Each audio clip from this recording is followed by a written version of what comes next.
No, we're out here getting money. We're finally getting rich, you know?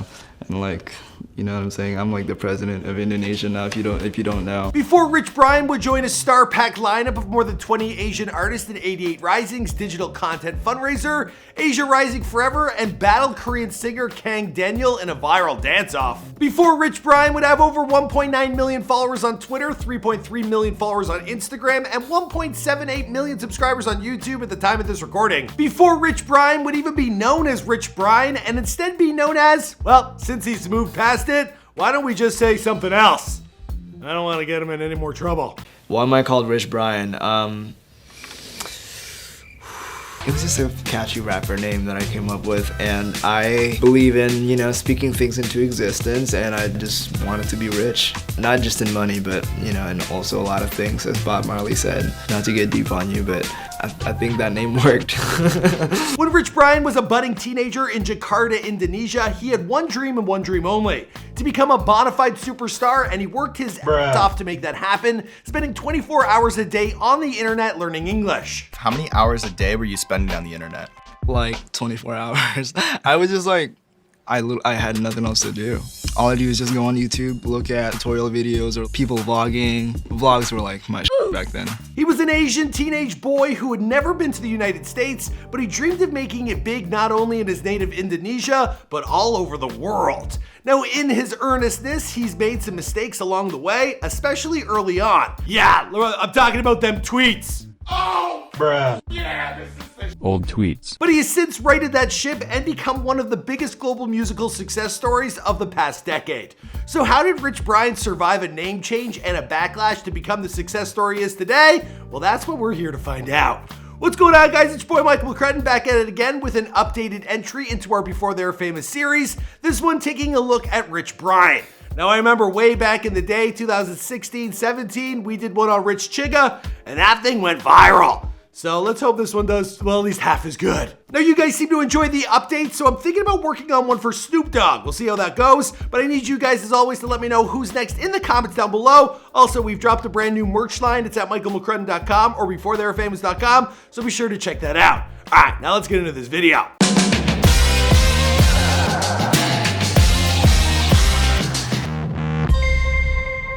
Be sure to subscribe and hit that bell. Boom! Rich Brian was born Brian Imanuel Soewarno on September 21st, 1999 in Jakarta, RIAA, Indonesia. So if you don't know anything about Indonesia, basically all you have to know is that it's kind of like the Hawaii of the Muslim world, but it's like huge. It's like the biggest state, and with orangutans. And that's it, just no punchline. Now, the youngest of four siblings, Ryan, he was raised in the suburbs of Indonesia's second biggest city and capital.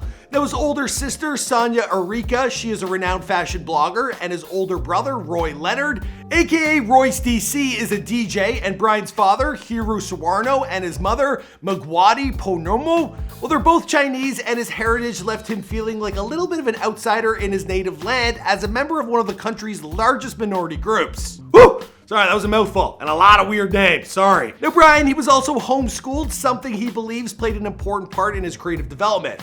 Now, it also serves to isolate him further from the community around him, and it probably played a large part in Brian searching for a sense of belonging in the online community.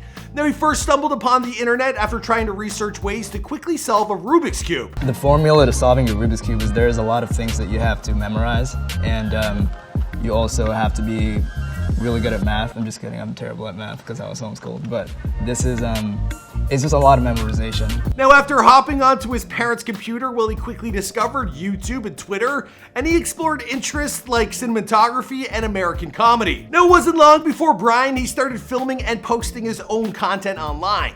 Now, he joined Twitter in 2010 and would soon expand his social media profile to include a YouTube channel, Instagram, Facebook, Snapchat, and Vine. Who remembers Vine?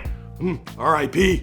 Get on what it is, what it does, what it is, what it isn't. Looking for a better way to get up. Let's start getting on that. Yeah. Yes.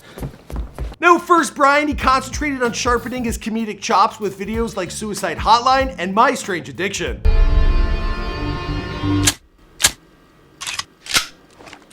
Wait, do you say the police are on the way? I was joking when I told you I killed that Joe guy. No, I'm not even depressed. I'm not gonna kill myself, it's just a prank call. Hello? Dark! Now, meanwhile, his vines, they were racking up hundreds of thousands of loops. Now I'd show you some of them, but you know, it died an unfortunate death. Okay, fine, we did find a few. I've just been so depressed, you know what I mean? You don't want to give up now, cutie. I'm getting out of here. Now, while continuing to post comedic-centric content while Brian, he was researching his true passion, which was music. Now, he started listening to Macklemore when he was just 12 years old, and he told Essence. I remember at the time I was friends with an American kid on Twitter, and he was talking about this video for Thrift Shop by Macklemore. I saw it and was like, okay, what's so cool about it? But then everybody was talking about it and I got really into it. I wanted to be a part of what everyone was talking about. Now, he followed that initiation by digging deep into other musicians like Tyler the Creator, Childish Gambino, Drake, and 2 Chainz. Now, at the time, while rap music, it was completely obscure in Indonesia, and he often felt like he was the only person listening to hip hop. Brian took it upon himself at the age of 16 to change that, and he started creating his own music on his laptop, and he would release it out into the world. This is an Asus Republic of Gamers laptop. This is in really bad condition, as you can see. Let me see. It looks terrible, but this is where I made most of my music. I have FL Studio on here. I've had this laptop for a couple years and I bring it everywhere. I might change to a Mac one day, but so far this does the job, so I'm just gonna keep it with me. This laptop is for music making only. He dropped tracks like Dad's Stick and Living the Dream, and he had no idea how much they would blow up, expecting at most around 100,000 views. But they got much, much more than that. We're talking millions and millions of views for each. Now, this was both a good and a bad thing for Brian. It was good because he was well on his way to becoming internet famous, but it was bad because, well, Brian, he wasn't really going by his name of Brian at the time. Instead, his name, it was more of a racial slur. He just kind of made it Chinese, you know? Anyway, with that name and lyrics that often cited the N-word and even Photoshop pictures of Obama, now he was drawing the anger of fans nearly as much as he was finding success. Now, his original name, it was an idea that his friend had come up with, and at the time, well, Brian, he was too young to second guess it. Like he probably should have. Despite the controversy already surrounding his career, well, Brian, he was signed by mass media agency 88 Rising, and the all-star cast of rappers they had filmed reactions to Brian's song Dad's Stick.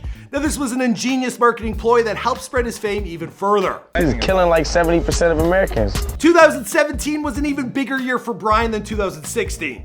Now, for one, he made the move from Indonesia to LA, and he started living in Airbnbs for a very, very, very long time. I've been in LA for like probably 2 years now, and before that I was just Airbnbing around. For the whole time? For the whole time. And I had to when you're like 17, huh? Yeah, 17. And then just hopping about. Yeah. The thing is with Airbnb is like, I have to move every like 3 weeks. He released songs like Gospel with Keith Ape and XXXTentacion, which went all the way to the 7th spot on the Billboard US R&B charts, as well as Glow Like That has amassed over 82 million views at the time of this recording. Now, he also won the Breakthrough Artist of the Year award from the Indonesia Choice Awards, and soon after, on New Year's Day of 2018, well, Brian, he made a name change, posting to Instagram. I've been planning on doing this forever, and I'm so happy to finally do it. I was naive, and I made a mistake. From that moment on, well, Rich Brian, he was born. In February of 2018, he released his debut album, Amen, and that climbed all the way to the 18th spot on the Billboard Top 200, and he became the first Asian musician to ever take over the #1 spot on iTunes hip-hop charts, which is just mad impressive. Now, since his first viral hit in 2016, well, Brian, he's had billions of views on YouTube. He's also released his second studio album, Sailor, in July of 2019, signifying just how far he has come from his humble and inauspicious beginnings. Reminiscing about his journey and his move to the US, well, he had this to say. I feel like I would be too scared to do it now, but at the time, I don't remember being scared. My dream was just like so big, and I was just following this huge dream that I didn't have time to be scared. One of his more recent singles, Kids, well, succinctly sums up this message that he would like to deliver to his fans. Tell these Asian kids they could do what they want, might steal that mic at the Grammys, just to say we want, that everyone can make it. Don't matter where you're from. A truly noble statement and such a far, far cry away from where he started his career. Now, it's pretty remarkable to think that this dude, he's still only 21 years old because he's adapting in ways that many celebrities just don't ever figure out how to do. So good for him. The internet's changing things. People can have like 6 careers in like 2 years. I'm just saying. As for what happens next, well, I think I'm just gonna leave it there because this is Before They Were Famous. Now, Rich Brian's got himself in some trouble again. There's some tweets that he'd sent out when he was a kid, and now people are looking at them and they don't like what they see. But this kid's already been through the ringer. And maybe it's just a little bit of promotion. He's probably gonna drop something soon. I did see him on trending. Thank you so much for watching. You guys gotta let us know who's next in the comments down below. Perhaps we should do The Rich Life on Rich Brian. Makes sense to me, it's got a nice ring to it. Anyways, I look forward to reading through all your comments. Be sure to check out the merch and I'll see you guys in another video.